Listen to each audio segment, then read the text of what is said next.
Plural apresenta Cineira et Studio com Daniel Medeiros. A luta histórica por liberdade e por democracia criou na sociedade contemporânea alguns impasses que exigem reflexão. Por exemplo, a vontade da maioria é sempre democrática? Ou as opiniões são ou não são sempre equivalentes? Ou ainda, expressar aquilo que eu penso é ou não um direito meu? Há mais perguntas, mas quero me fixar particularmente na questão da expressão de minha opinião sobre os outros e nas atitudes que tomo em decorrência disso. Se, por exemplo, eu não gosto de pessoas carecas e evito contratar na minha empresa pessoas com essa característica, estou errado ao agir assim? E se eu acho que as pessoas gordas são gordas porque não se esforçam o suficiente, não posso manifestar essa opinião? E se acho que as evidências científicas não são suficientes para me convencer, preciso aceitar que na escola o meu filho tenha de estudar essas coisas e não outras? E se eu acho que os nordestinos têm uma tendência natural para a preguiça, onde está o erro de eu expressar esse pensamento? Não deveria ser direito de cada um dizer o que pensa? Afinal, não aprendemos desde pequenos que mentir é feio? Por que dizer a verdade seria algo politicamente inadequado? Se eu penso assim, e se eu sou um cidadão que paga meus impostos, não é certo que eu exerça meus direitos? E a liberdade de expressão não é um desses direitos? Não está escrito na Constituição? Bom, é muito provável que você conheça alguém que pense desse jeito. A questão é, como convencer essa pessoa que liberdade de expressão não implica poder expressar-se contra a dignidade dos outros? Como convencer essa pessoa que ser sincero não implica expressar ideias sem qualquer base ou mesmo racionalidade? E que humilhar, ameaçar ou ferir os outros não é uma possibilidade em uma sociedade justa e democrática? Há raízes profundas nesses equívocos. A principal é a confusão entre pensamento privado e espaço público. Nada impede que uma pessoa pense o que quiser, por mais preconceituoso que isso seja. Mas a existência do espaço público depende de um processo de contenção coletiva. Essa contenção pode ser expressa pelo adágio popular: seu direito acaba quando começa o do outro. Ou seja, o meu direito de esticar o braço termina onde começa o nariz das outras pessoas. A ideia de uma liberdade como ausência de obstáculos, embora teoricamente justificável, encontra seus limites na própria e inevitável convivência com os outros. E o espaço público é necessariamente o espaço dessa convivência. Daí, historicamente, termos presenciado a criação e o aperfeiçoamento das regras de civilidade.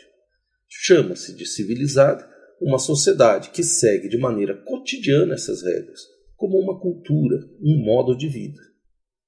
A fila, por exemplo. A fila reproduz em miniatura todos os elementos do sistema democrático: a paciência, o mérito, a frustração. Democracia é um jogo de paciência, em que você espera a sua vez e respeita quem está na sua frente e quem está atrás de você. O primeiro da fila é o primeiro a ser atendido.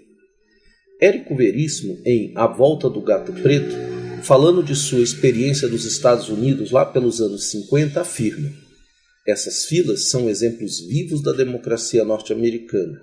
Se o soldado chega antes do cabo, o cabo antes do sargento e o sargento antes do capitão, não há nenhuma lei capaz de alterar essa ordem. O antropólogo Roberto da Mata afirma, refletindo sobre o comportamento do brasileiro diante da fila, que nosso problema não é propriamente com a desigualdade, mas com a igualdade. Temos alergia à igualdade. Não temos paciência para fila. Esperar numa fila é sintoma de inferioridade. Não parece se tratar, portanto, de exercer o direito constitucional da liberdade de expressão, mas o desejo de se livrar das amarras da civilidade e reafirmar a suposta superioridade de seu corpo, sua cor, sua origem, sua atitude, suas ideias diante dos outros, que, diferentes, atrapalham seu modo de ver o mundo, sua noção de execução das coisas, seu modelo de sociedade, de como ela deveria estar organizada, com ele sempre no início da fila, obviamente. Assim, vivemos o dilema brasileiro de termos estruturado uma democracia de leis, mas sem civilidade. E queremos convencer as pessoas sobre as regras de igualdade perante a lei, pessoas sem a prática da cultura de respeito pelo outro. Mas muito já foi feito, é necessário destacar. Por exemplo, há 30 anos, o presidente Sarney sancionou a lei que torna o racismo crime. Em 2010, o então presidente Lula sancionou o Estatuto da Igualdade Racial, cujo objetivo, entre outras medidas, é combater a discriminação e as demais formas de intolerância étnica.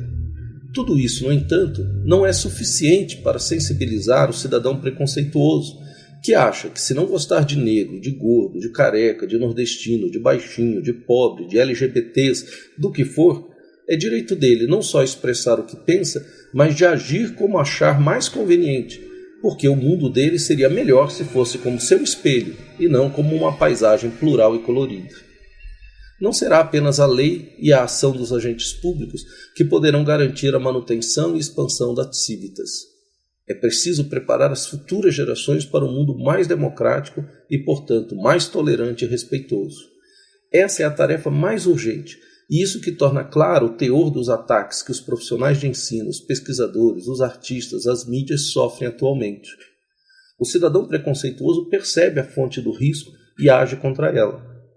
Se os filhos aprendem na escola como devem agir em um espaço público, poderão corrigir os pais, e isso os cidadãos preconceituosos acham inadmissível.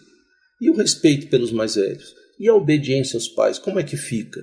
Por isso é preciso incentivar o ensino em casa e proibir os professores de falarem sobre pluralidade, respeito pela igualdade e liberdade individual. A luta histórica por liberdade e por democracia criou na sociedade contemporânea alguns impasses que exigem reflexão. O desafio maior aqui se encontra.